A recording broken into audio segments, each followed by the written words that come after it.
just heard from our famous Sahaj Yoga band. The CD is not out yet, but we're working on it. The musicians you hear this evening are from all over Australia, predominantly from Melbourne, but they've joined together to provide you with some music. Now this evening I just want to, first of all, welcome you all here and offer a congratulations to anybody that saw our advertisement on TV. How did you know it was at 7:30? So thank you and well done.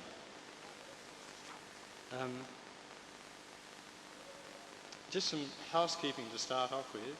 For anyone that wishes to know, the ladies and gentlemen's toilets are out through the main door as you came in, and immediately to the right and just a fraction down the corridor. The other thing that you will notice on the way in, we handed out a piece of literature. For those people who might not hand it back, you can certainly recycle through the raincoat. Thank you. The pieces of literature you see is a follow-up program details for this evening, and that's 7:30 on March 1st, the Dallas Convention Centre, which I'm sure will be most familiar to you. That's 300 Dallas in East Melbourne. The other piece of literature which I just follow up to you is a basic introduction to Sahaj Yoga, which will be available at the front door as you go up. It basically is a summary of what you're going to hear this evening. It's in the details as well. Basic practices are learned this evening. The details of that are also there. So, what are we going to do this evening? This evening we will have a little more music. Then we will have a presentation which is really a background to Sahaj Yoga and Sahaj Yoga meditation and self-realization. The presentation runs this non-conventional introduces in London. Once that's happened, we have a little more music again, and then that will be followed by presentation by Sri Payam and David, which will be immediately followed by the offering of self-realization to everybody there, which is just a very short process that takes 10 minutes and requires no effort on your part, there's no suggestion of what they will do, which is what we do, and you have to be finished for it. So, just to explain the preparation of the evening, there is some detail to it which is designed to actually, one, guide you and get you to the right frame of mind for self-realization. The right frame of mind is really just social relaxation. And the good thing about music and the spiritual music we're playing here this evening, it has a vibration started, which will hopefully start to take you beyond the intellect. And that's the only way to approach it. Don't analyse it, just listen to it, and if you start to enjoy it, that's well I'm doing, and just let yourself experience and enjoy it. And that would just sense lovely, bring you a sense of Mr. Hinchell will explain all those pieces to you. So, without any further ado, I shall introduce you back again to the Sahaj Yoga musicians, who will play a fantastic special music, and then this is John Hinchell who will give us a short presentation. Thank you.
It's our practice as Richard was describing in Sahaj meetings to give some of the background to our movement and to introduce a subject which is central to our view of the nature of man, and that is the supple system which exists within each human being.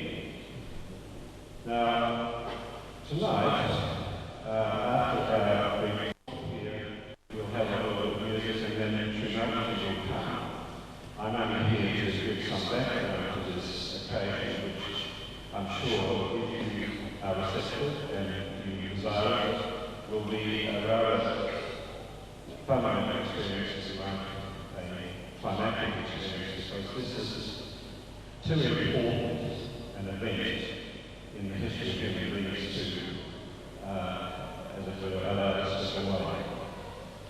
Srimati is a world figure.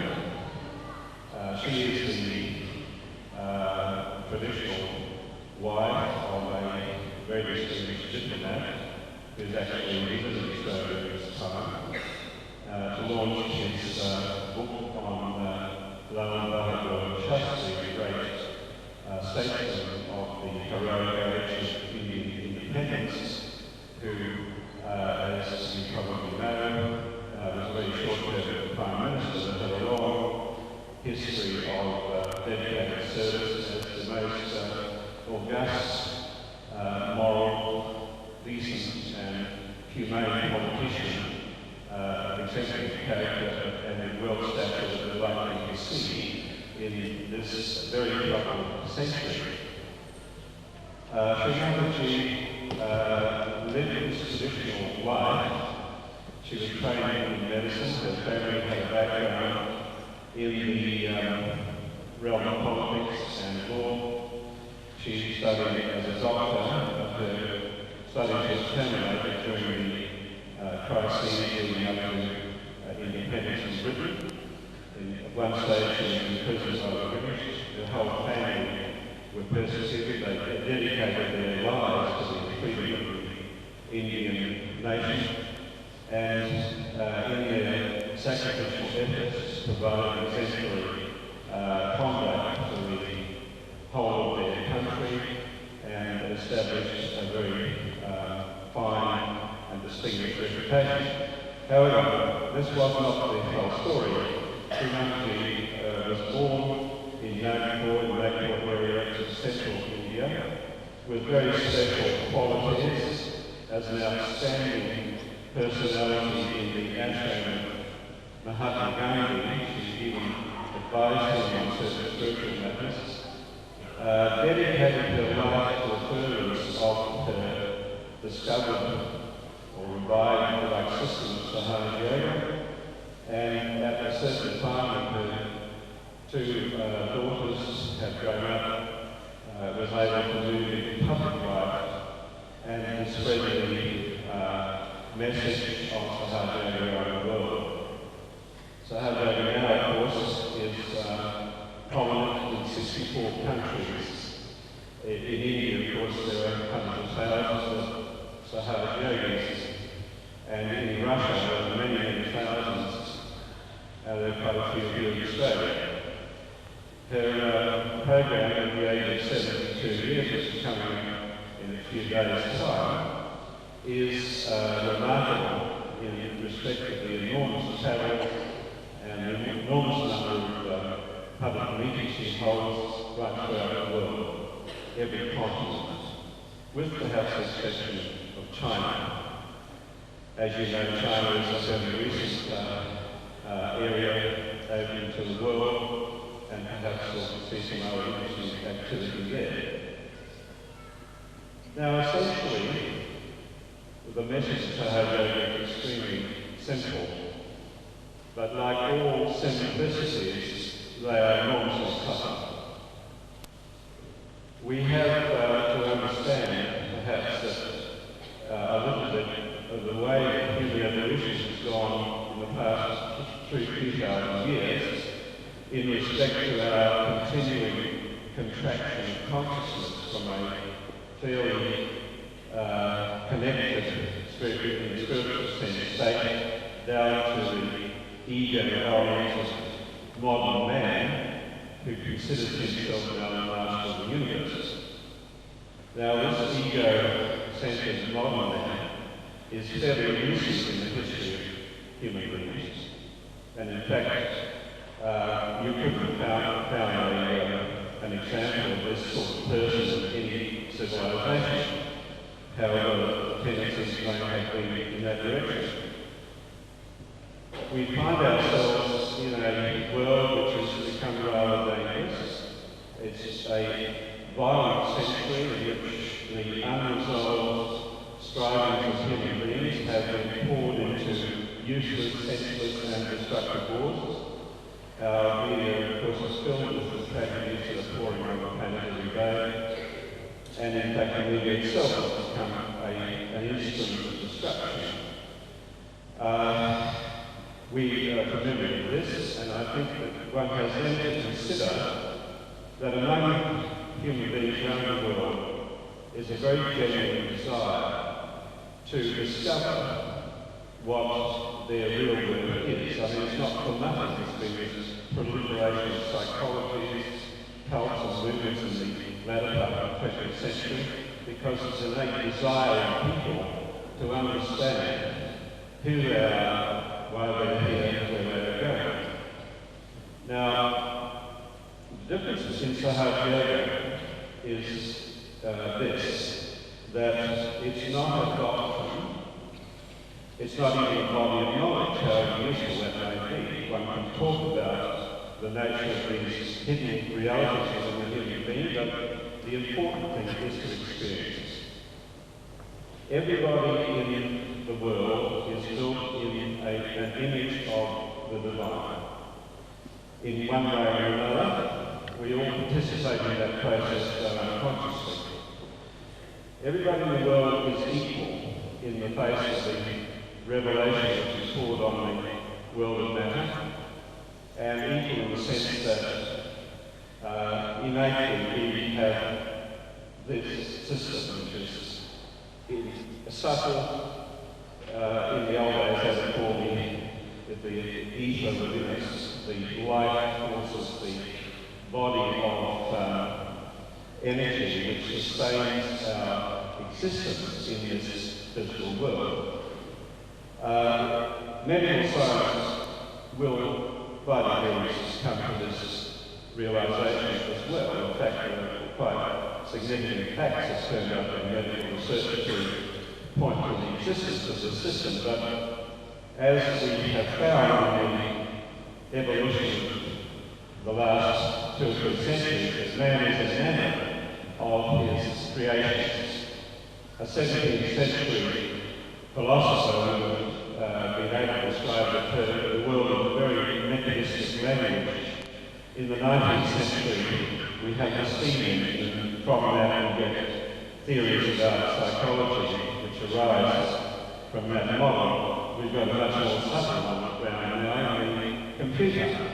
But unfortunately, no matter what we create, it doesn't necessarily give us the insight into our own being and into our own death. We're not going to have to wait for the final PhD to be proved and delivered to the universities on the grounds of whether the subtle system of the human being exists or not. We have to look at the most effective way of investigating this, which is through human consciousness itself. We are ably placed to be our own gurus, our own investigators, our own transformers.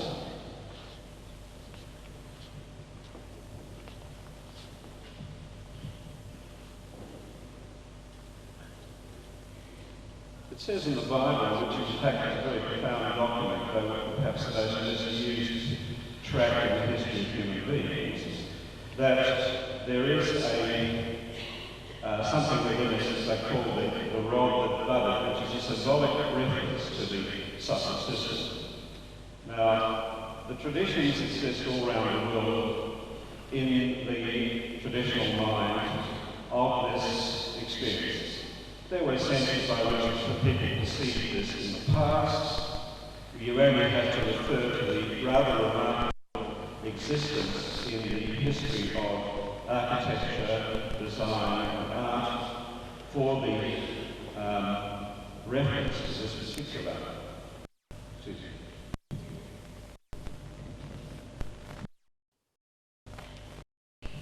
body of energies, and I refer you to certain aspects of the art of the domains, the art of the Ionian Islands. You get the Celtic crosses, you get Aboriginal designs. The Aborigines understood that this system exists. In fact, there is evidence that among the Aborigines was quite perceptive elders who understood perfectly how this energy system functioned. Now, we have to look at it as a proposition. It is not a proven fact, but that proof exists within your own frame of reference. You can find it, you can get your realisation, and realisation in this sense has a meaning. Now, if you look at any animal in nature, plant, you can see that from the seed there is a natural evolution in its manifestation which has an inevitability about it and a fulfillment. The animal passes away, it becomes a representative of the species. We've never inquired whether within the human being there also exists that final desire to be, which is for its total unfoldment. Now, that is what the Kundalini is. It is the primal desire, which is a reflection of the if you like, the divine feminine within us. It's an extraordinary thing in this day of controversy about such matters that there's a father, there's a mother, there's a son. In the dynamics of the divine, the feminine principle takes on the role in some mythologies as the creative principle, the creation of nature. We have the tradition of Maya, the great veil over the visible world through which the philosophers and the sages penetrate to the real. Now, Kundalini is an energy, and it is not something which is mere concept. When it's aroused, it exists within the triangular bone here, in what we describe as the Muladhara chakra, that chakra which on the physical level is responsible for our elimination, sexuality, etc. But we have to understand that within the traditional man, all life is sacred. It was also innocent and permeated with wisdom. And that's precisely what the centre offers in its function. Now, you can say that the human psyche comes into this world from a very ancient past to participate in the process of its own self-revelation. The Kundalini awakening and subtle system exists there to give the power of consciousness to reach its goal. It cannot be done outside this world, and certain conditions have to be met for it to actually manifest. Now, essentially, once this energy, which is the 3.5-pointed serpent, as described in the literature, actually awakens, it passes through the chakras, through the levels, through the Brahmananda, the brain, beyond the focus of the ego and the super-ego conditioning and the emotions, and brings about a connection between the individual consciousness and the universal self. Now that self is not in this world in the sense of its materiality. It cannot be seen, it cannot be measured, it's beyond causality, beyond space, beyond time. But nevertheless, it is there, and it's so intimately connected with the human being and the human being's destiny that once met and reached outside the limitations of our minds and our egos and our conditionings, it is the very self and the essence, if you like, of the consciousness. absolute being. This all sounds rather philosophic and colourful, but nevertheless, the experience is an actuality. And that's the important thing. Now, Sahaja Yoga is along with a whole range of yogas which have been practiced by many cultures. It's not exclusively Indian. The descriptions of the awakening of Kundalini, which you see in great philosophers like Adi Sankaracharya or Yaneshwara, who in the 13th century actually wrote down for the first time, by permission of his guru, a description of how this Kundalini works in very colourful and interesting form. You can think people like Tushirani in Maharashtra who also described it, Patanjali. There are many others, but in the tradition that has existed all around the world, not merely in India, this knowledge, this experience can only be imparted after rigorous ascetic preparation. If you can see that it was a struggle, and many disciples of gurus, and there were probably very few of them, did not reach that revelation during their lifetime. Now, the marvellous and interesting fulfillment which was described by the sage Anandaya, I believe 12,000 years ago, was that in this modern age, the most contracted descent of Kali Yuga into material existence, when it looked as though that human beings would be totally lost in matter because their attention is entirely directed to the sense world. And there are certain evidences of that. Our worship of money is a good example. That when that happened, the moral values collapsed as a result, because real morality accrues from the interconnectedness of life and the realisation that one is part of a web in which any act is an effect on the whole. I think even the environmentalists of this century have grasped that one, but there's very much more to it. Now, when Kundalini is awakened, it has to be done through the grace of a realised soul. Now, a realised soul is simply a person who has this energy working through their saraswara, their Vairanga, and whose whole pivotal relation to that experience is the cornerstone of their lives. Now, there are such persons who have been born in this state.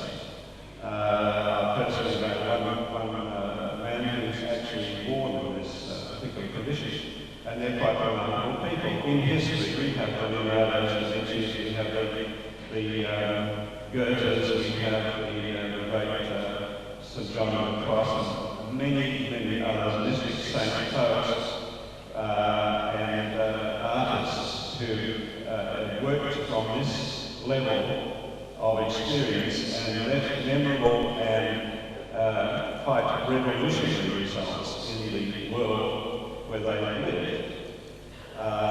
Their work emits a vibratory quality, and which is in fact perceptible to the hands. Now, you see this diagram here. That is a decoding of the chakra system as it's actually awakened and expresses itself on the hands. Now, Srimati will explain in much more eloquent ways than I can about how this works.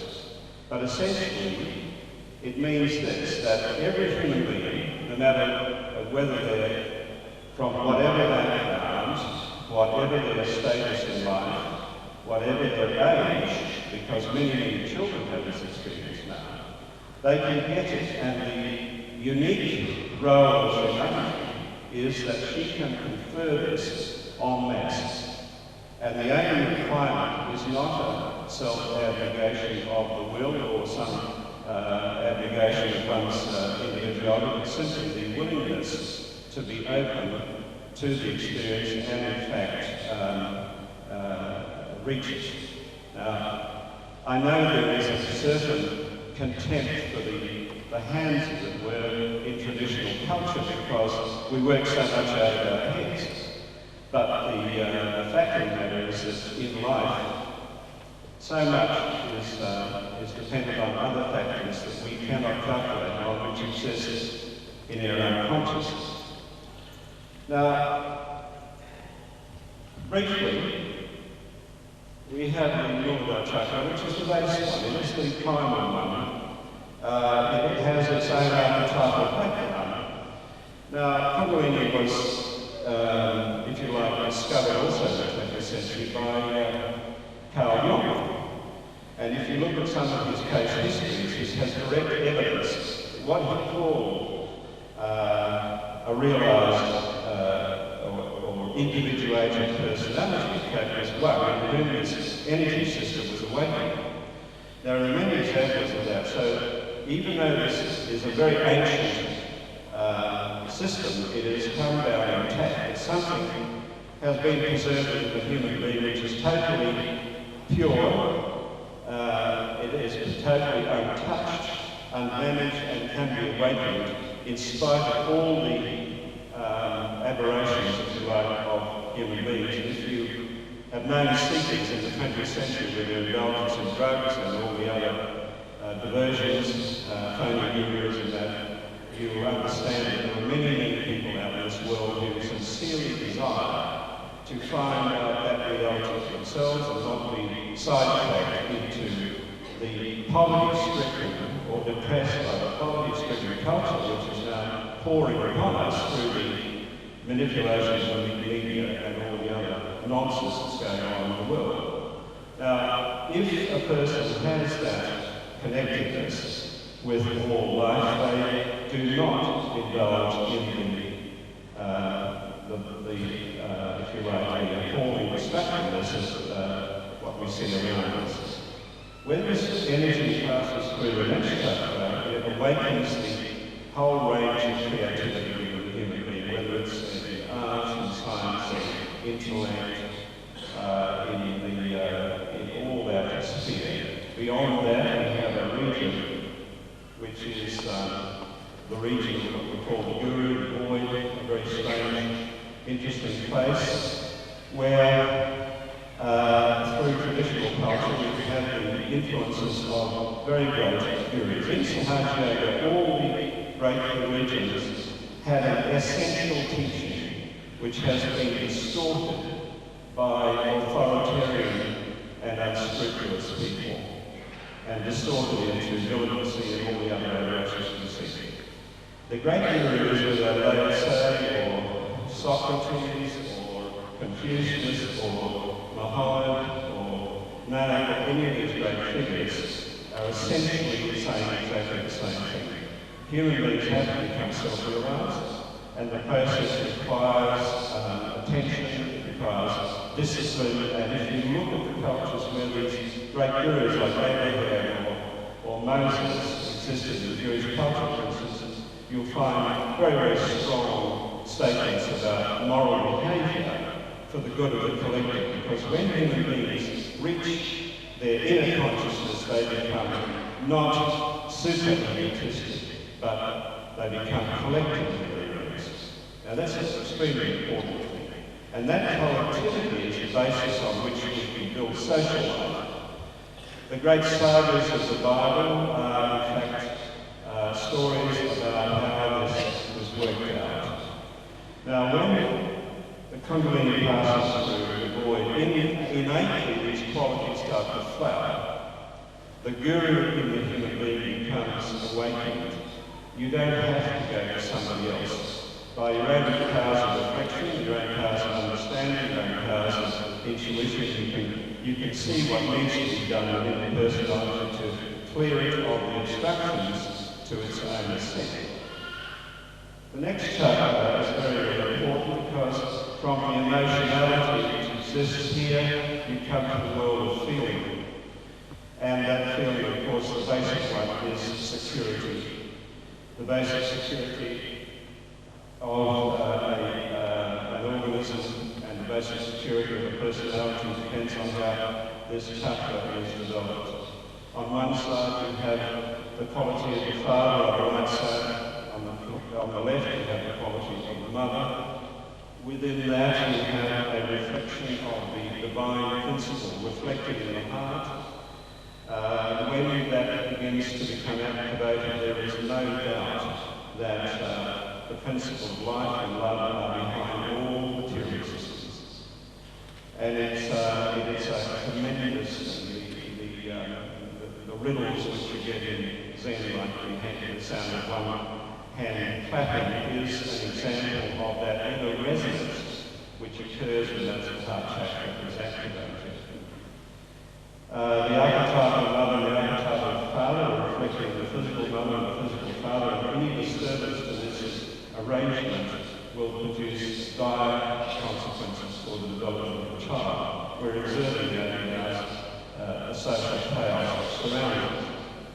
The next chakra, which is the one which links us to the universe, as it were, as a great revelation of the unity of being, and its marvellous powers of communication, which we see even reflected in the material sense in our technological powers of communication.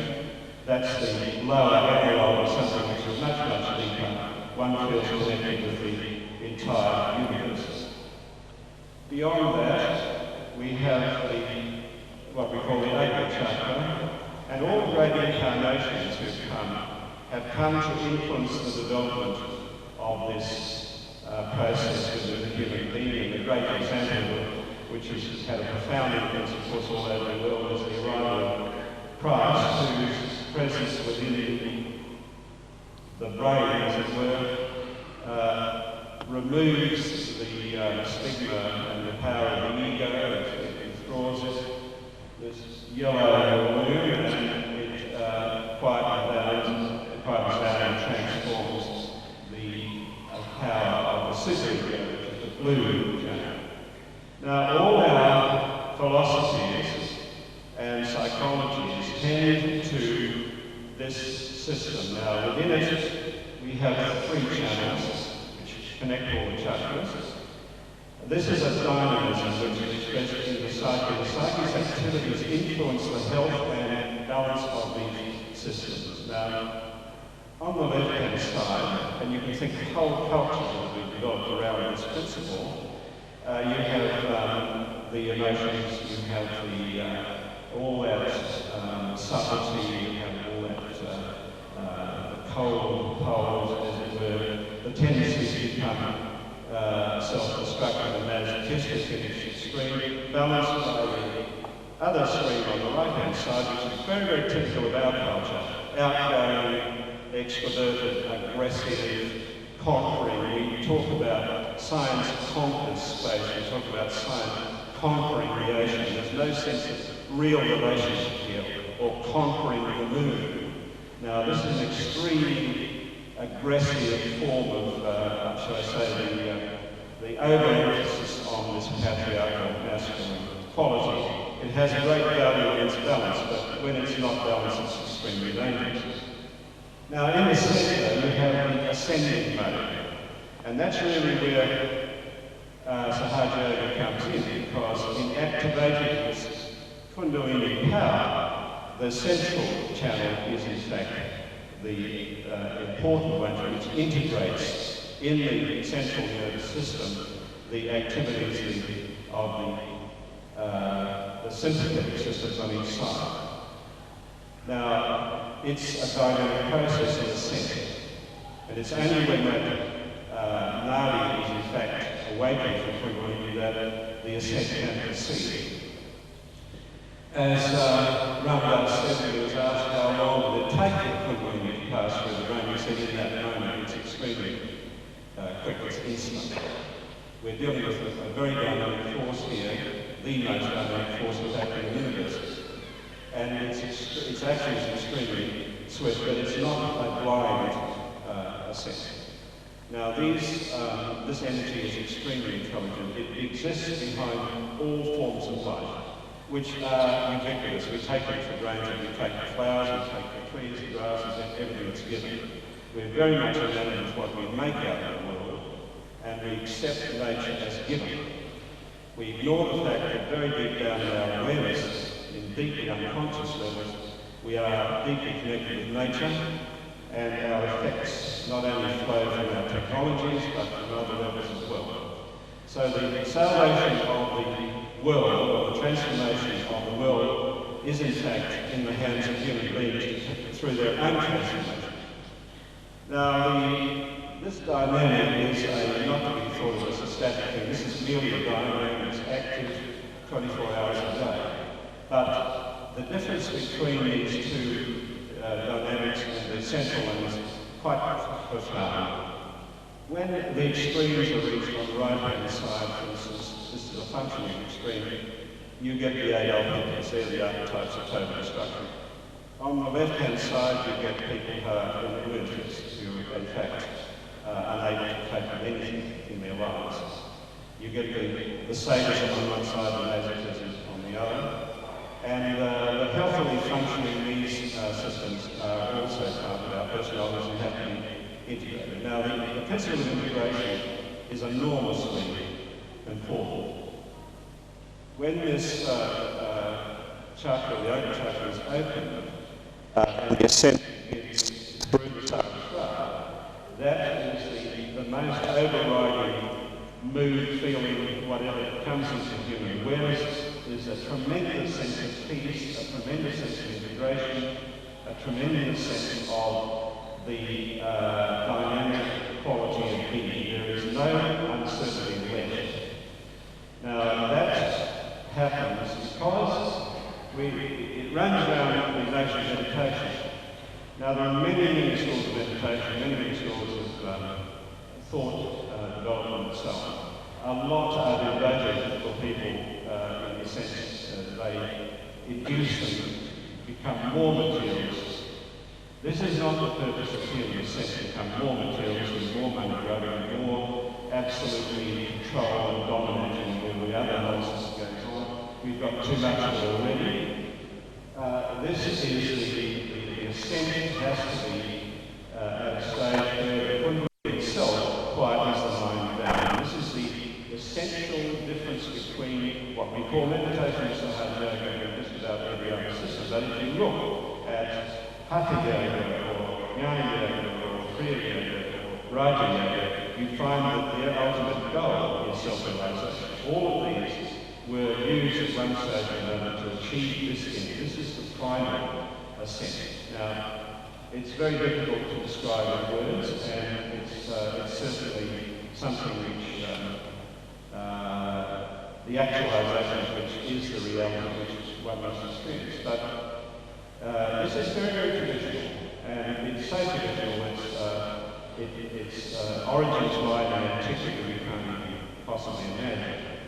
And there it was, lying within the human being all the way through this process of culturalization, of the development of all the panoply of the world civilizations, to create another world, another civilization, which is going to transcend them all. Now, it may mean that we live through times of tremendous chaos, but this will be achieved. And what will blossom in the next century will be a culture where human beings are valued primarily not for their wealth or their power, but because of their innate qualities of human goodness, of love, of intelligence, of creativity, of imagination. And from this culture will spring an external world, the like of which we have never seen, and on a scale which cannot be imagined at this stage. Only this sort of a revelation within the human being can affect a transformation of the destruction which is now becoming endemic in our world. We say, well, there's nothing much happening on the outside.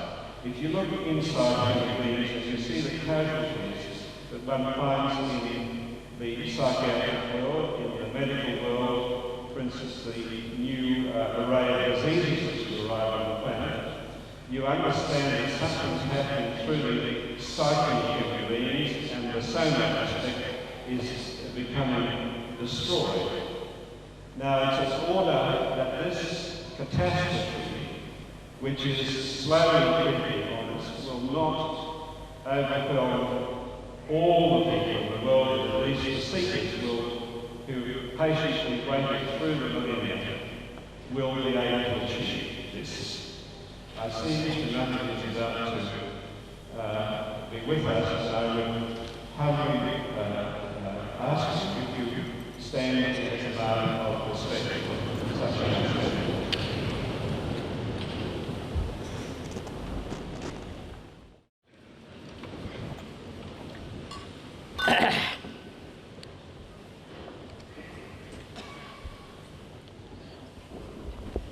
I'm going to sing one song, I hope. Yeah.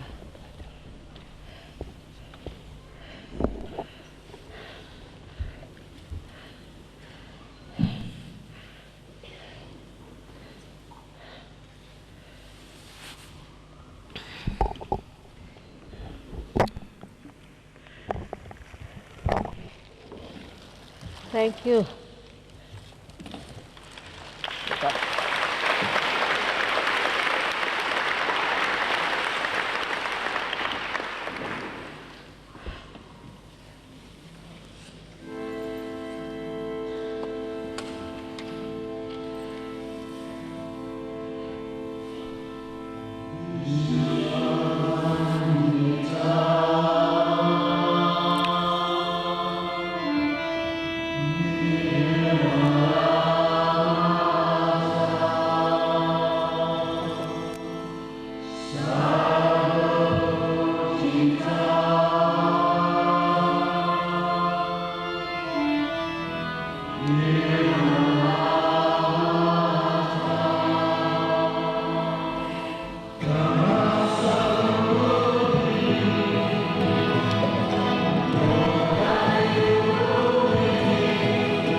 You're going down. All right. There's no room.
I bow to all the seekers of truth.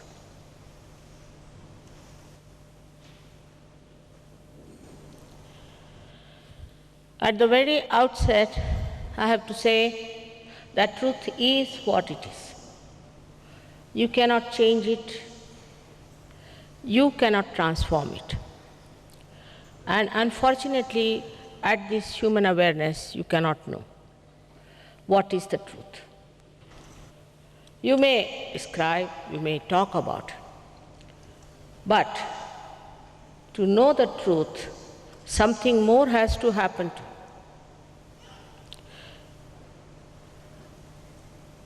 Now, whatever I'm going to tell you today, you need not accept it blindfolded. We have had lots of problems with the blind faith. But if it is proved, then as honest people, you have to accept it. So please keep your mind open like a scientist. Because it's very important to know the absolute truth in these modern times. That's the solution for all our problems, physical, mental, emotional, and also spiritual. Seekers of truth are people who have problems of spirituality. And they don't know what to seek, where to go, how to find it. They are misled by many people because the market is full of such people. So I would like to tell you what is the truth. The truth is that you are not this body, this mind, these emotions, this ego and these conditionings. But you are much beyond that, is the spirit. So the truth is that you have to become the spirit. And the second truth is something we are not aware of at all. We see all these beautiful flowers around us and we take them for granted. Actually, it's a miracle to have these different flowers of different shapes and different fragrance to come out of the same Mother Earth. We don't know who works it out, who works out the seasons. Or if you ask a doctor, who runs your heart, he'll tell, it's an autonomous nervous system. But if you ask him, who is this auto, he won't be able to tell you. Who is doing this work, I say, is the all-pervading divine power of love. We have never known the power of love. We have only worked with the power of hatred. But this is the one that exists all over and works in every human being in the same manner. As you must have been told about the subtle system that is within us. I mean, it's not easy for people to believe that there is another subtle system within us. But we have to understand that the Creator who has created us is the greatest organizer. And he must organize something within us to achieve our last breakthrough in our evolution. We have not reached to that point where we can say we know the absolute truth. That's why there are so many problems, so many philosophies, so many ideologies, and people just fighting among themselves, even in the name of God. The people who started all these great religions, like we can say Moses, Christ, Muhammad Sahib, Rama, Krishna, all of them knew the truth, and they established their religion in a way that shows it is more the evolutionary process they were talking about. They all said that the time has to come when you will get your resurrection. Muhammad Sahib has called it a Qiyamah. In the Bible, it's called as the Last Judgment. They were very great people, I must say, and very pure, extremely pure, and they never realized what sort of people they are facing, how people were ignorant about the divine power, about the divinity within themselves. So they propounded many things which were really an impossible task for human beings to do. To call yourself a Christian is easy, but to follow Christianity is very difficult. Christ has said that if one eye commits the sin, you take it out. If one hand does something wrong, you take it out. I haven't seen anybody without one eye or without one hand in the whole Christian kingdoms I have moved about. So that means that it's not so easy to follow Christ, who was such a pure soul, who thought all the human beings were angels or some sort of divine people that they will follow whatever he has said. Then came Muhammad Sahib, and he thought that why only the men are being told, why not the women? So his sense of morality was more sharp, especially for women. He said that any woman who has bad feelings unholy feelings towards another man should be buried halfway into the Mother Earth and should be killed with stones. Because perhaps Muhammad Sahib must have said what Christ has said, that you should do it and nobody is going to do it. So people in charge of religion should do it. Imagine, if this kind of a law was applied in America, how many women would survive? I don't know.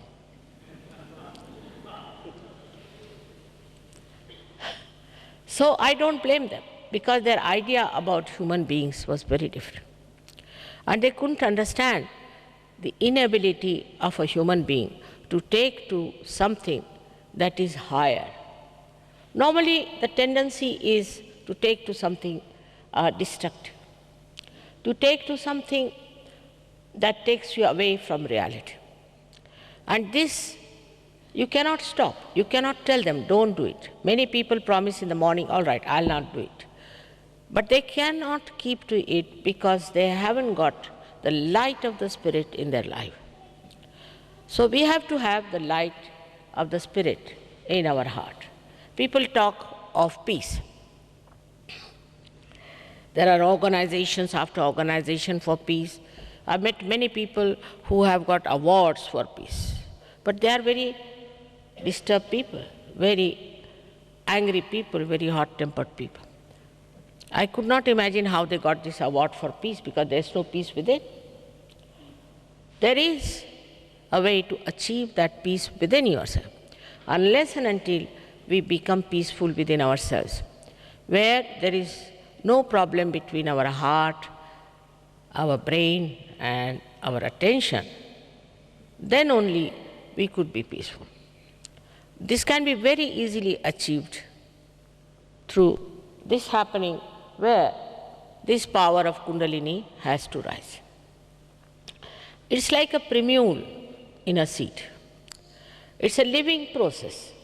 As you can put a seed in the Mother Earth, it sprouts by itself, spontaneously, sahaj.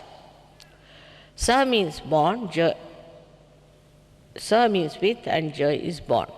Is born with you this power to attain this higher level of awareness, which in Sanskrit we call it as Turiya, or you can say the fourth dimension of awareness. It's not at all difficult. You are all capable of getting that. Only thing you have to have earnest desire to get it. Of course, you can't give realization or awakening to people who are stupid, idiotic, or who are arrogant. You have to have earnest desire to achieve that state. Because this power, which we call as Kundalini, is nothing but pure desire.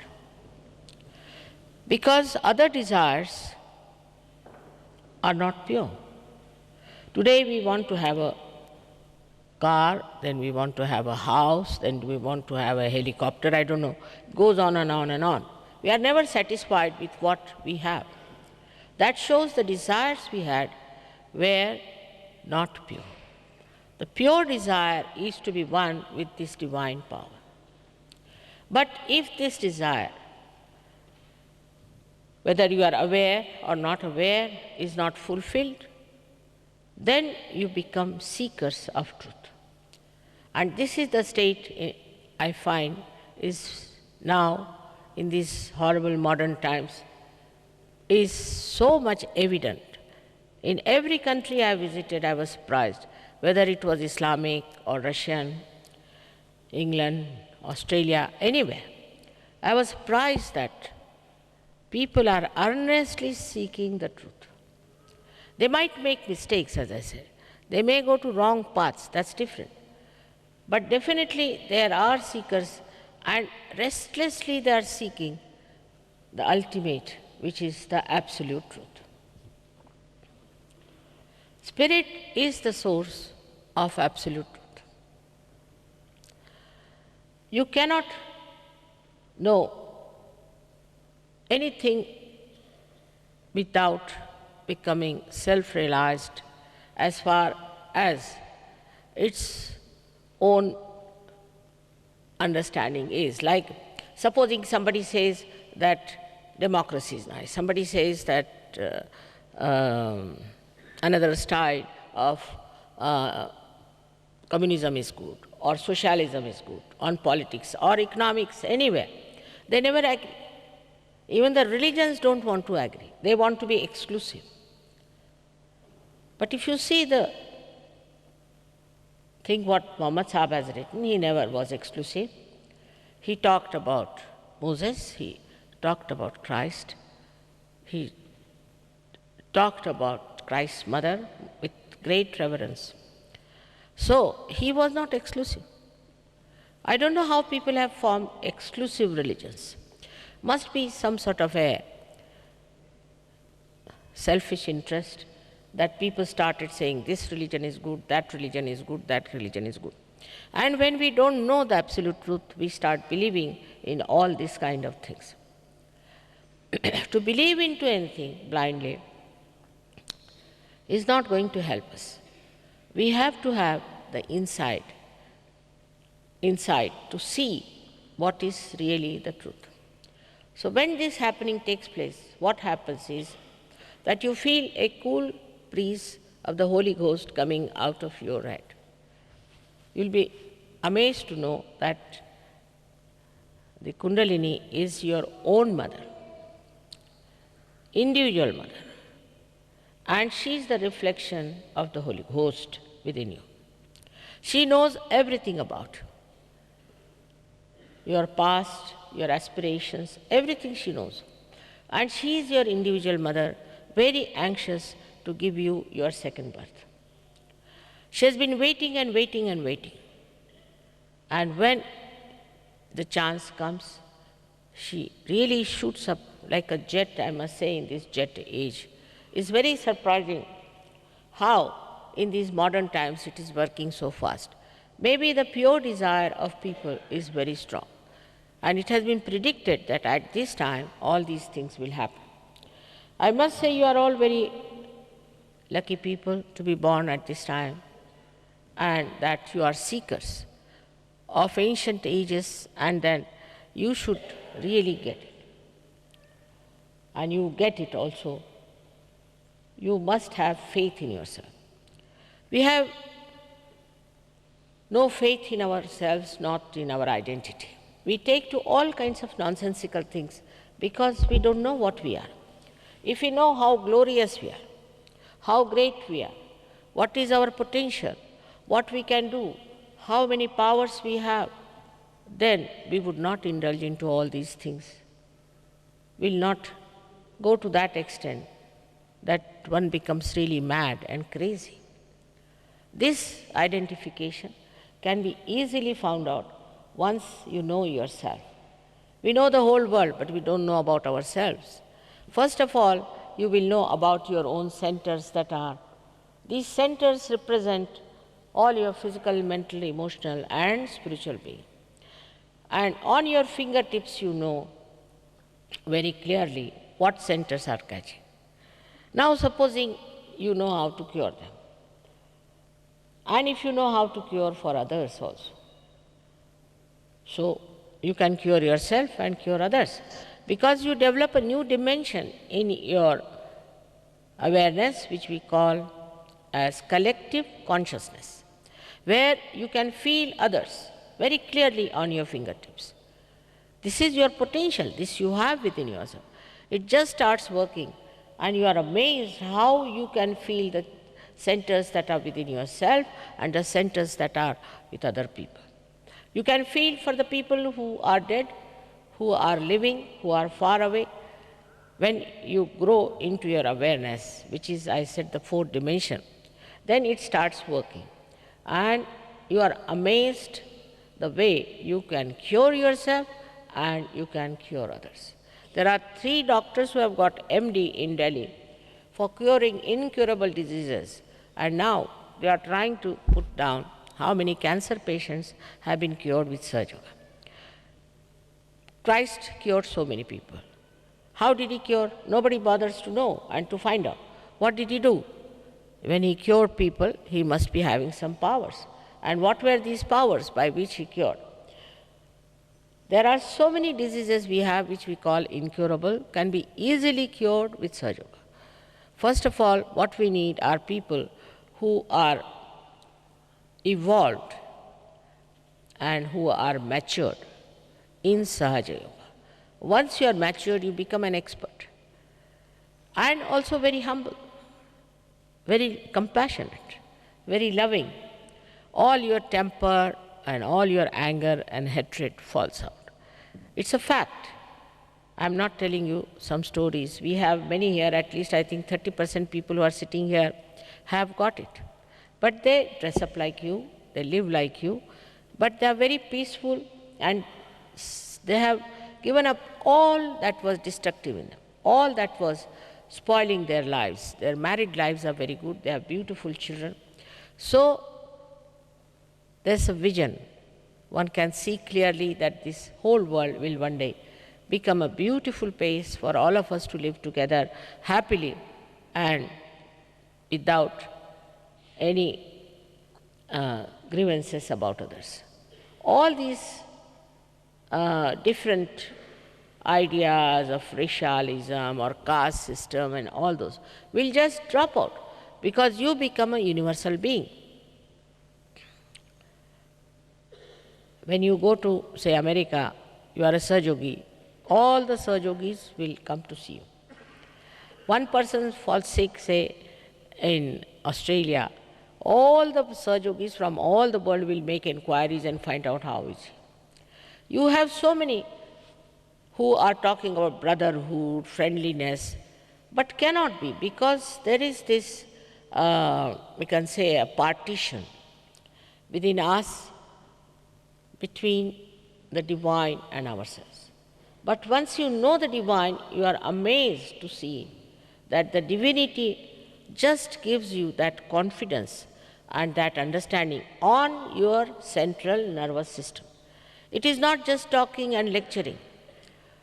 In Sanskrit, the word is bodha, from the word Buddha, means to know on your central nervous system. Even Vedas means Veda. Veda also Sanskrit means to know on your central nervous system. The truth is to be known on your central nervous system. You don't have to do absurd things for that at all. For example, I was there this year in Chicago and it was very, very cold. And a gentleman came with a dhoti and all his head was shaved. I asked him, in this cold, why are you shivering in a dhoti? So he told me, my guru has said that if you wear a dhoti, you will get your nirvana. You will get your salvation. And what about this head of yours? He said, yes, that also he said that you must shave your head and must have a pigtail, so you will get your nirvana. I said, how could you believe such a nonsensical thing? In India, 80% people wear dhotis, they must be already there. And what about the shaven head? Kabira has said, if by shaving head, if you can go to heaven, what about the lamb which is shaved every year twice? That would be there already to welcome you. So all these nonsensical things people try to do meditation, and they say that you can rise above the Mother Earth. What is the need? I don't understand. As it is, we have problem of jams. And why do you want to go on 3 feet, troubling everybody? All these funny ideas, I don't know how people accept and pay thousands and thousands of dollars on that. Actually, you must understand that you cannot pay for divine love. You cannot pay. Because God doesn't understand money. He doesn't understand banking. That's your headache, not his. So once you realize that you cannot pay, most of these people will disappear from this earth. But it's very difficult for human beings to say that you cannot pay, because they want to purchase everything. Even me, they would say, Mother, why shouldn't you take some money? I said, but for what? How much are you going to pay? This is something invaluable. You cannot value it. How much are you going to pay? Then you don't have to do any exercise for it, like standing on your head or doing all kinds of these asanas and this. It's all right for your health, but it's not for achieving your ascent. It's not for that. Some people fast and starve and torture the body, which is absolutely wrong. See, God Almighty is your Father. Father of all the fathers, all the compassion is with him. Which father would like his son to torture because he wants to meet the Father? So he is the Father of fathers. How will he expect you to torture your body like this? But this idea, from where it has come, I don't know, that you must torture your life just to achieve your ascent. It's very simple. You have to be normal people, and as normal people, you get your self-realization. Self-realization, you can say, goes into 2 stages. First, you achieve a state when you are thoughtlessly aware. All the time, we are jumping on the cusp of thoughts which come from the future or from the past. We cannot be in the present. It's impossible. But when this Kundalini rises, she elongates those thoughts and creates a space in between, which in Sanskrit called as vilamba, is a pause. And there it is, you are thoughtlessly aware.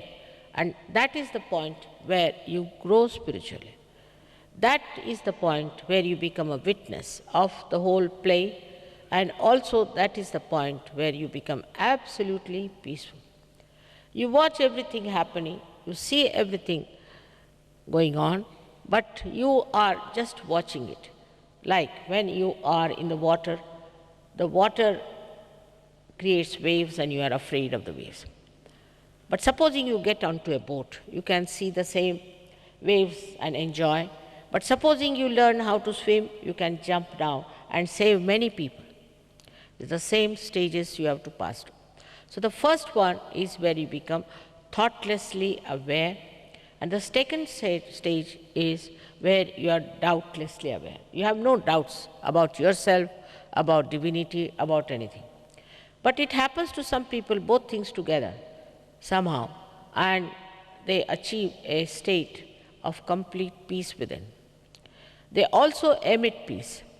They also emit divine vibrations by which many problems can be solved. Many people who need peace can achieve it.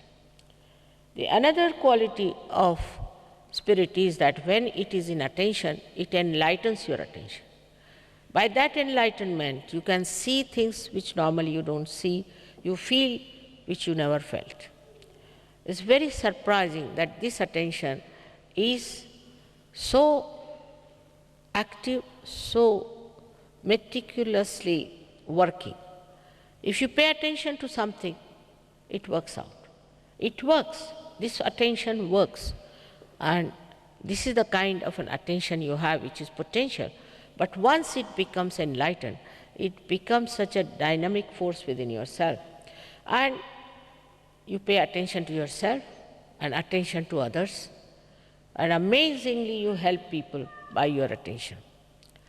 The another greatest quality of spirit is that it is the source of joy.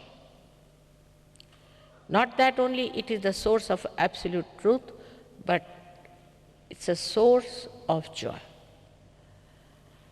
You work very hard, you do everything, but you are a witness of the whole work. You don't think you are doing anything, you are just enjoying everything. You are enjoying your value system, you are enjoying your morality, you are enjoying your virtues. This joy is the source of doing everything effortlessly. Such. It all works out. It works out so beautifully that amazingly we find in a new world which we call the kingdom of God. When I went to America, they had a problem of this coup going on. To Russia. And the Russians were least disturbed who were Sergioguis. I said, aren't you worried about this coup which is going on? He said, why should we, mother? We are in the kingdom of God. Why should we worry? We are not in the kingdom of Russia. Can you imagine such a confidence? And we have thousands and thousands of Russians who have taken to Sahaja Yoga because they are not conditioned. They are very clean people and they have understood what is truth is. In the same way, it's working out everywhere, no doubt. But in the West, I find people are very conditioned about things, and this conditioning sometimes stops them from achieving self-realization. Slowly, slowly, they also start taking to it. First time, we had 2 people from Australia who came to see me in Bombay. They got their realization. Only 2 persons, and today we have so many in Australia. Because definitely they are very nice people, they want to be good, they want to achieve something higher, they are all sincere about it, and we have to now think about our younger people who are supposed to be misled by many wrong things. These also have come to Sahaja Yoga and have become quite all right, very normal, very beautiful people. We have no problems of younger people, even of smaller children. It's the times, I call it the blossom time, which is here, and we should take full advantage of that. I'm sure all of you are going to get your realization. Only one thing you have to remember, that you must have faith in yourself. Do not doubt yourself for anything whatsoever. As long as you don't doubt yourself, you will get your self-realization without any difficulty. May God bless you all. Can we have some lights there also?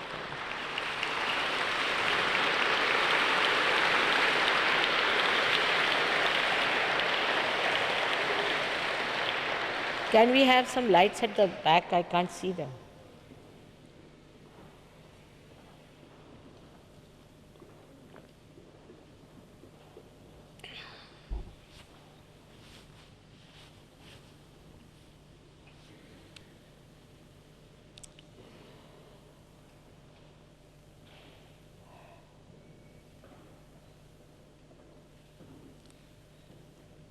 Can't have lights underneath that? Can't have? You can have lights there, please. All right, it's good.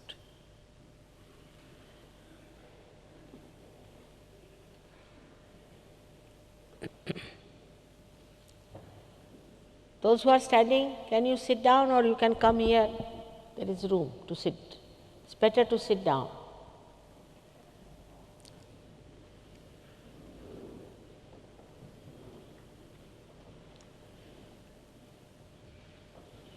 It will hardly take 10 minutes. And only thing is, I would request you not to disturb others by walking out or getting up at that time. Hardly 10 minutes.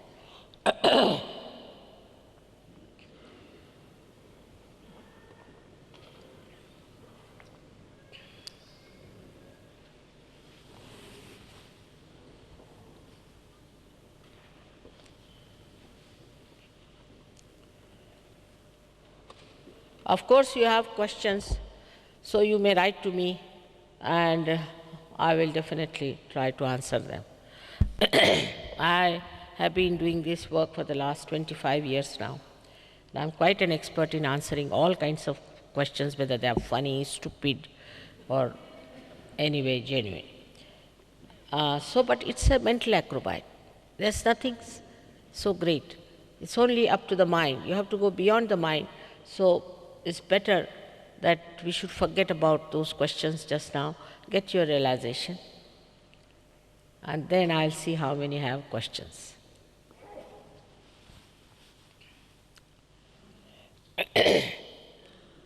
Now,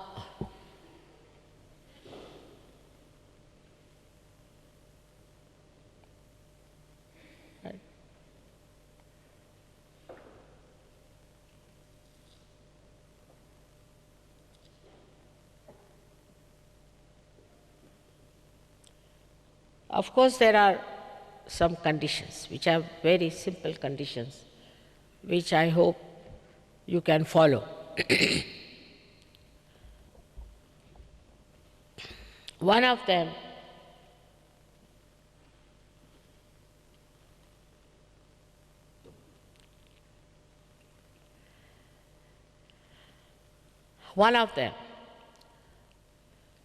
is that you have to know at this moment you are not guilty of anything. If you were, you would have been in jail. But when you are sitting here, please forgive yourself. Very important. If you don't forgive yourself and you call yourself always guilty of something, I mean, the norms of life in the West is so funny that even if you put your spoon like this, then you feel guilty. It's nothing important. But if you feel guilty, then you catch on this center on the left-hand side, which we call as left Vishuddhi. And it's very dangerous because it causes a very big damage. You might get angina, you might get spondylitis, or you might get lethargic organs. So, what is the use of feeling guilty? It's not your job to feel guilty and carrying these dangers with you. So, in all compassion and love of God, please forgive yourself and know that you are not guilty at all. It's a fashion also to be guilty for anything. Like I met one lady, she was guilty because in Afghanistan people were starving. I said, why are you feeling guilty here? If they are starving, send some money.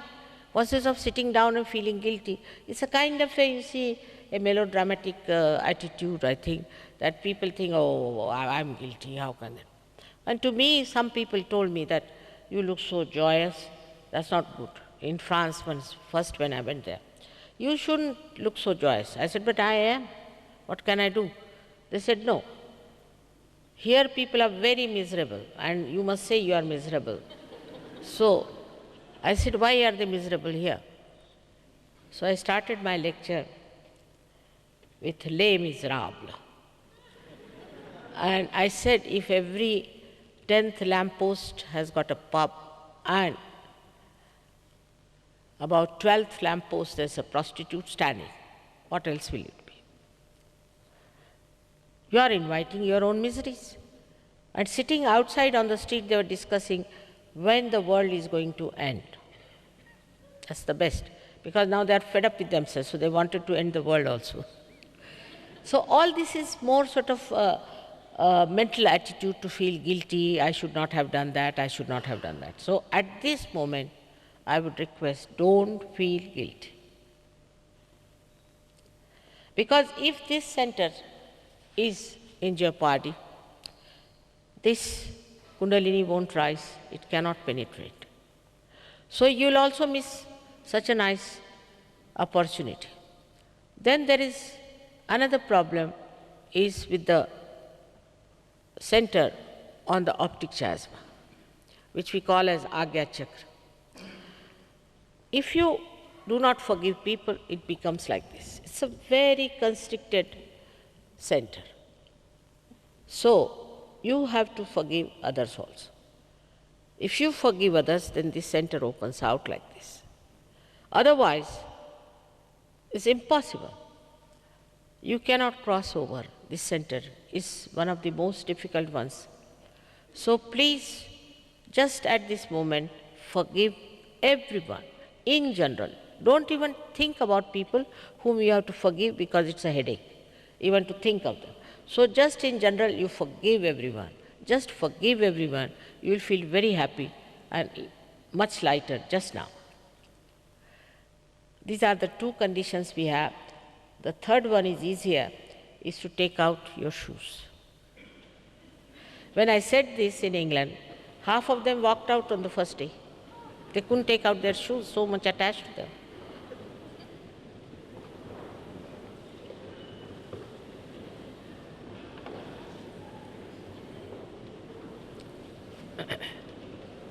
Because this Mother Earth helps us a lot. It helps us a lot to achieve our ascent. She sucks our problems. You don't know what this Mother Earth is. It's a very great blessing, especially in Australia. It's a very great land.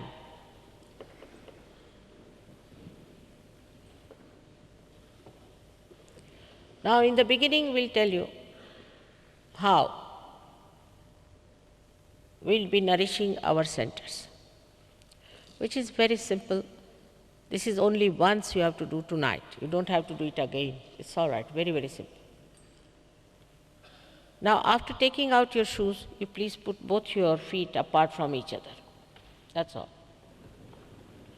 Because as there are two powers within us, left and right, which are very different, so better keep them away from each other.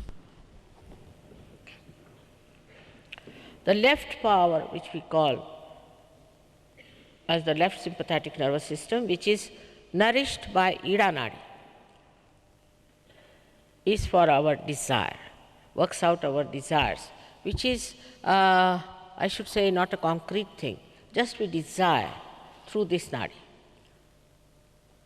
So, you have to put your left hand like this on your lap, very comfortably you should sit down, indicating that you are desirous of getting your self-realization, that's all.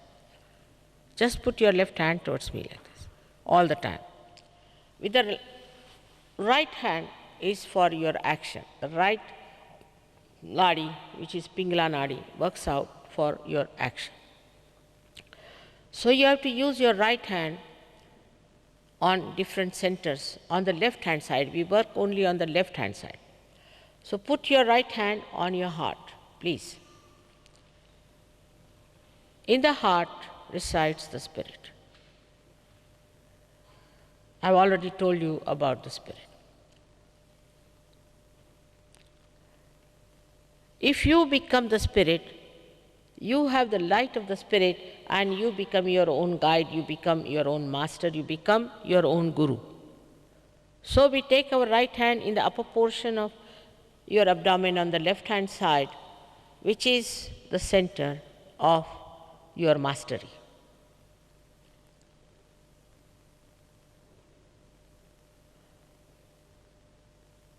Then we take our hand in the lower portion of our abdomen on the left hand side. Surprisingly, this is the center of pure knowledge of the divine. Then we take our hand in the upper portion of our abdomen.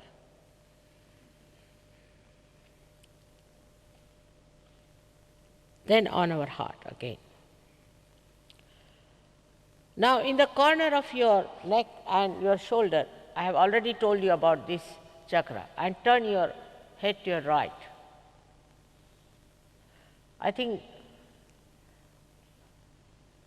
it's really very caught up here. Please forgive yourself. Please forgive yourself. Now, then we take our right hand on top of our forehead across like this and bend our head slowly. This is the center where you have to forgive everyone without thinking about them. Then we take our right hand on the back side of our head and push back our head as far as possible. This is the center where, just for your satisfaction, you have to ask forgiveness from the all-pervading divine power without feeling guilty again. Now, you have to stretch your palm fully like this and put the center of your palm on top of your head onto the fontanelle bone, which was a soft bone in your childhood. Now please put down your head as far as possible. Push back your fingers as far as possible and press it hard, your scalp, which you have to move clockwise slowly 7 times.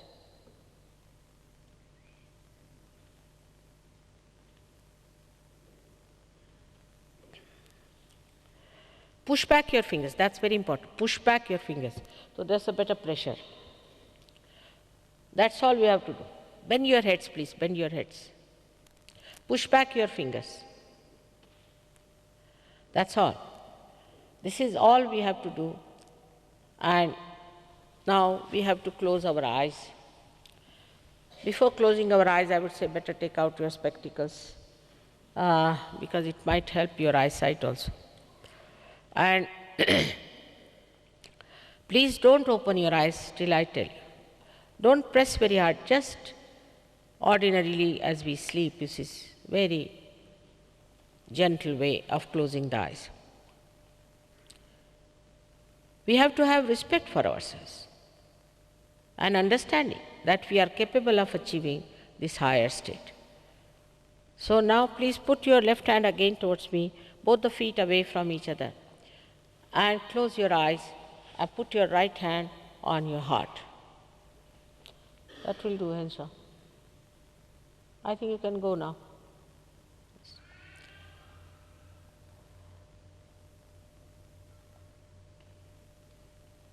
Now, here you have to ask a very fundamental question about yourself to me, in your heart, not loudly, nothing to be said loudly. So please ask a question. You can call me Mother or you can call me Shri Mataji, whatever you like. Mother, am I the Spirit? Ask this question 3 times in your heart.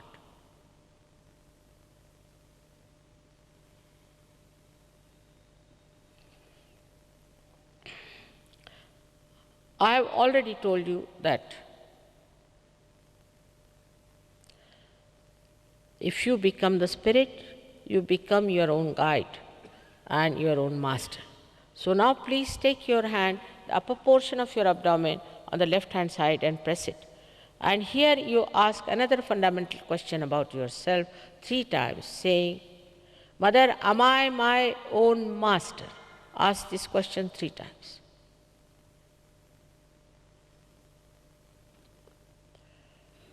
I must tell you, I respect your freedom. If you don't want to have your realization, I cannot force it. If you don't want to know about the pure knowledge of the divine, I cannot force it on you. You have to ask for it. So please put your hand in the lower portion of your abdomen on the left hand side. And here you please ask 6 times, because this center has got 6 petals. Mother, please let me know the pure knowledge of the divine. Please ask 6 times.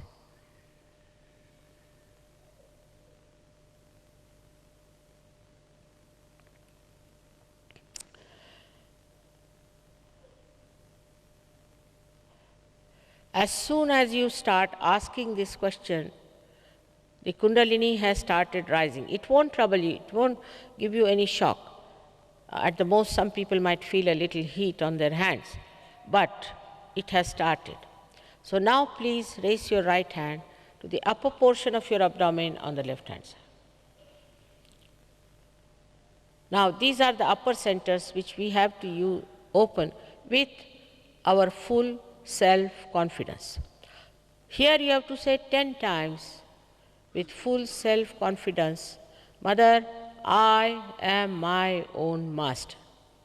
Please say this 10 times, Mother, I am my own master, with full confidence.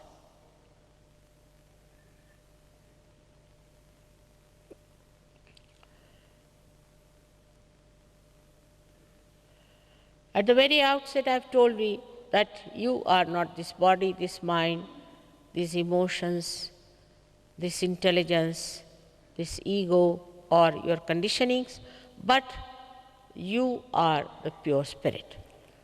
So now please raise your right hand on your heart and say with full confidence, Mother, I am the pure spirit. Please say it 12 times. 12 times. Mother, I am the pure spirit.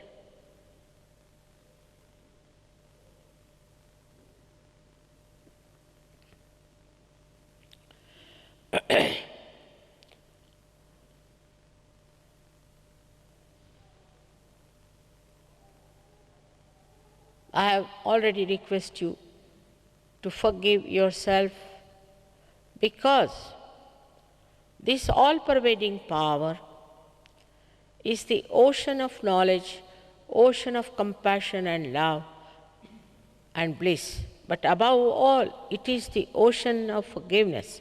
And whatever mistakes you have committed can be easily dissolved in this ocean of forgiveness. So please forgive yourself. Raise your right hand in the corner of your neck and shoulder, please. And here press it hard. Put your head towards your right. And here, please, you have to say 16 times, Mother, I am not guilty at all. Please say it 16 times. It's very important.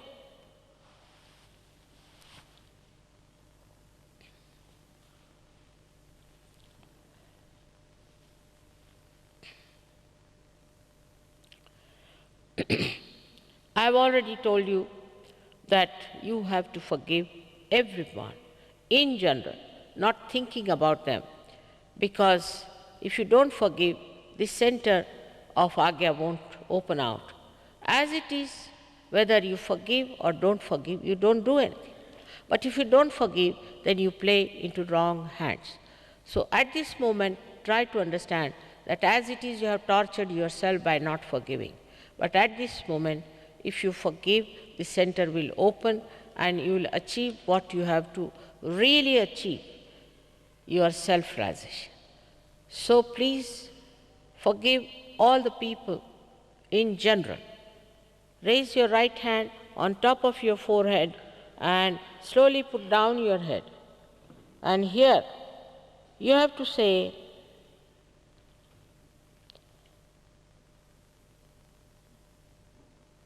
not how many times, but from your heart. You have to say, Mother, I forgive everyone in general. From your heart, you have to say, not how many times.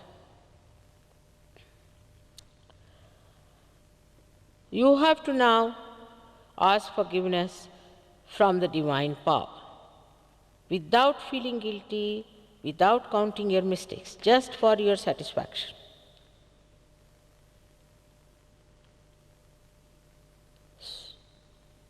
So now take your right hand on the back side of your head and push back your head fully. Push back. Here, you have to say without feeling guilty, without counting your mistakes, from your heart, not how many times. O divine power, if I have done any mistakes, please forgive me. From your heart you have to say, not counting.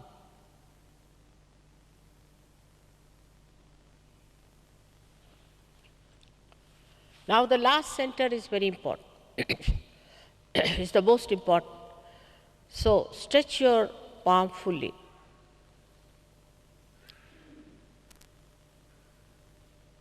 Now you have to put the center of your palm on top of the fontanelle bone area properly, and now bend your head as far as possible. Stretch back your fingers. Stretch back your fingers.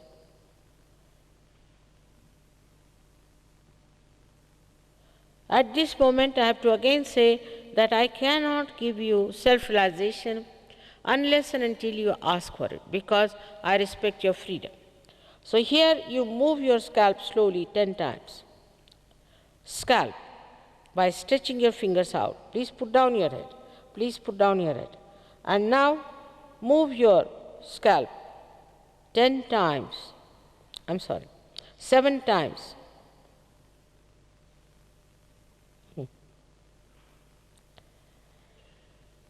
Seven times slowly, clockwise, saying, Mother, please give me my self-realization. Please move your scalp slowly, clockwise.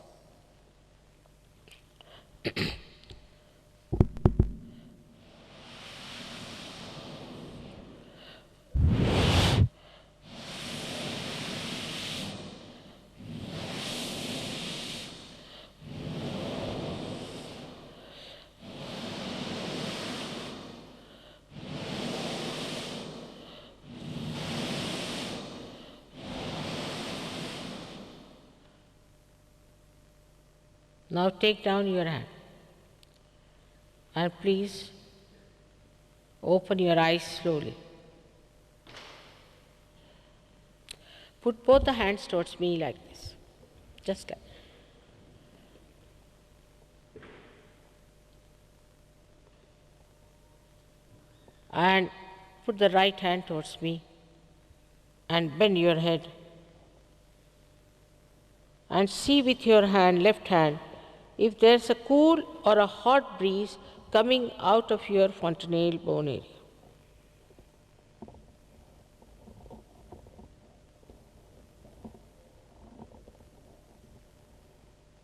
Hot or cold breeze might be coming. Doesn't matter. It is hot means you have not forgiven yourself or forgiven others. So it's still hot. Again, take your left hand towards me like this, put down your head and see with your right hand if there's a cool or a hot breeze like vibrations coming out of your fontanelle bone area. Please see with your right hand.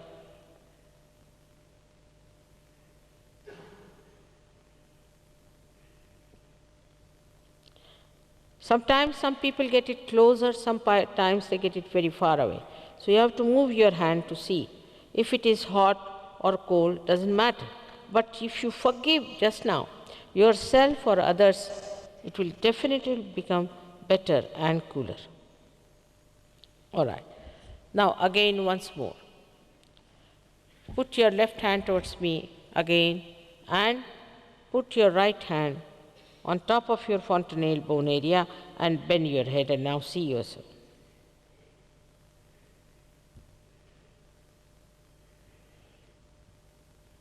Now, don't doubt yourself, that's the main point. Now, raise your both the hands towards the sky like this and ask a question, put your head up and ask one of the questions out of these three questions.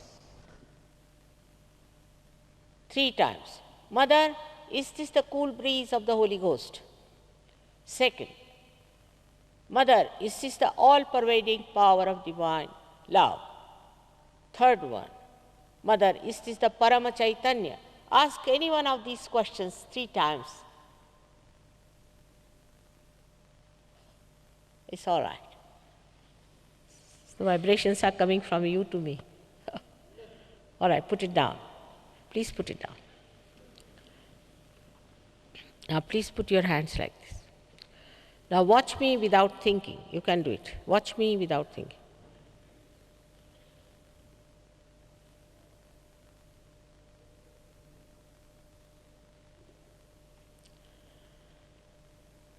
All those who have felt cool or hot breeze on the fingertips or on the palms or out of their fontanelle bone area, please raise both your hands.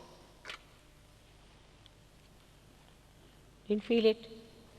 Good. May God bless you. Most of you, surprisingly. Every one of you. 1 or 2 haven't got it, but we'll see them. May God bless you all. Now you have to know what are these vibrations. What is this cool breeze which you have felt for the first time is the all-pervading power of divine love. And how to use it, how to work it out. That's what you have to do and grow into it. But I see when I come, I don't know, everywhere people somehow believe me very much and they come to my programs. And afterwards they just disappear, some of them, I don't know. They don't trust their own fellow men who are realized souls here, who know so much about Sahaja Yoga. So please, do not waste this awakening. Like Christ has said in his parable, that some seeds were sprouted, but they were thrown into wasteland. In the same way, it should not happen. This is not like other people that they take introduction and then take money. You don't have to pay anything, but you have to respect your self-realization and you have to come to our centers where you will grow. As it is, we don't take money, we don't have palaces for you to come and meditate, but they are nice places and very good, evolved people here who are humble, kind and compassionate. They'll tell you all about it. They are not going to keep any secrets. Some people didn't feel it, doesn't matter. It can be worked out for them, all of them, maybe some reason they haven't felt. So don't feel disappointed. There's nothing to be disappointed about. It's all work out. Also the people who have problems can come and see those people in the center. I'm sure they will solve your problems, whether it is physical, mental, emotional, anything. They are doing great work all over Australia. We have centers all over. Please come in a humble way, because we have to grow and become the great tree of divinity, which you all can become, I'm sure about it. Thank you very much. Thank you.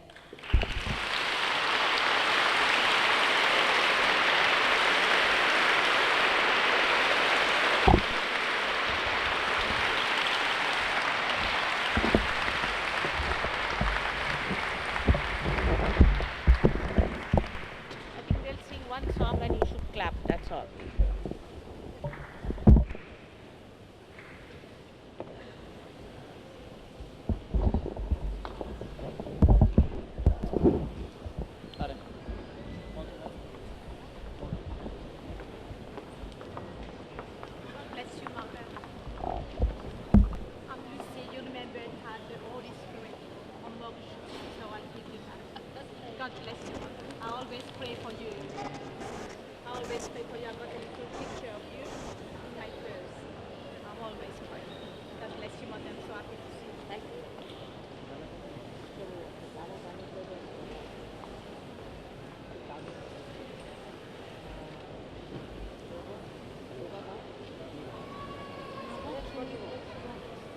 Keep it with you. I'll just touch it for you, right?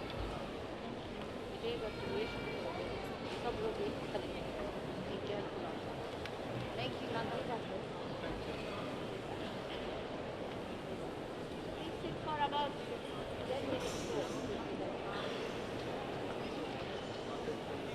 आप लोगों को आना चाहिए. तो आपका heritage है, this is your heritage, है ना? Mataji, I am from Bombay. हाँ? I am from Bombay. Bombay से आया मैं बॉम्बे से आया हूँ. नाम का बाबू? क्या नाम? रमेश. अच्छा. वही भी तो बहुत बड़ा. हाँ, लेकिन मैं अभी यहाँ रहता हूँ. ओरिजिनली बॉम्बे से हूँ. नहीं रहते हैं आप. यहीं रहता हूँ.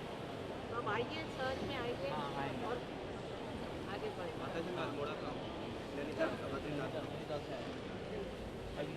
अल्मोड़ा से मैं नैनीताल। मोड़े से आए. और क्या नाम? बहुत दिल्ली से आए.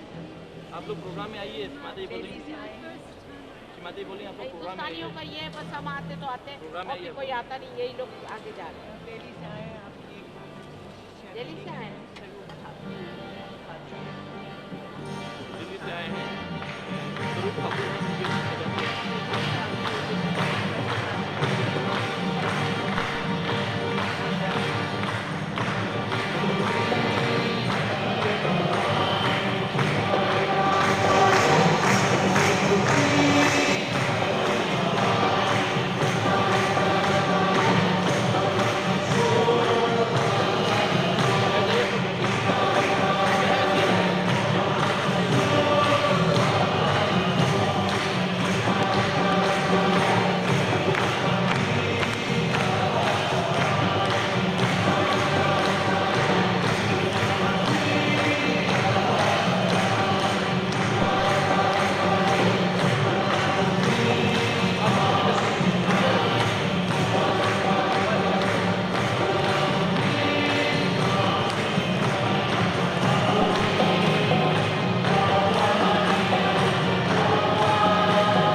अजून आहेतच लोक. म्हणा एखादा शिवजीचं म्हणा आता शिवाची शिवजी शिवजीचं म्हणा. What's the matter?